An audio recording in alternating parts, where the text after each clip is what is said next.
زندگی میں جب بھی کوئی امتحان ہوتا ہے تو وہ انسان کو بڑا پریشرائز کر دیتا ہے اور دل کی دھڑکنیں ہو جاتی ہیں بے ترتیب، لیکن جب آنا ہوتا ہے رزلٹ تو وہ اس سے بھی ایک امیزنگ جو ہے ایموشنز ہوتے ہیں، عجیب سا لمحہ ہوتا ہے، رزلٹ کی طرف دیکھتے ہوئے بچوں کا دل دھک دھک دھک دھک دھک کر رہا ہوتا ہے۔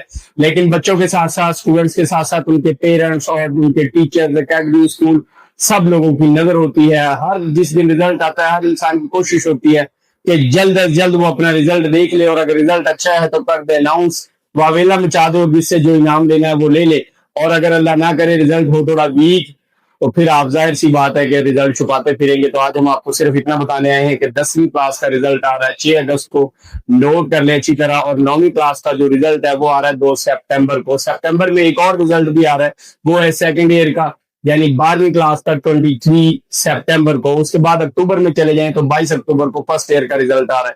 تو چاروں کلاسز کے اسٹوڈنٹس کام کھڑے کر لیں، ڈیٹس لکھ لیں، اور آج سے دن گننا شروع کر دیں کہ جو کچھ آپ نے کیا دھرا ہے وہ اب آپ کے سامنے آنے والا ہے۔ اللہ تعالیٰ تمام اسٹوڈنٹس کو شاندار کامیاب عطا فرمائے۔ ہماری دلی دعائیں آپ لوگوں کے ساتھ ہیں۔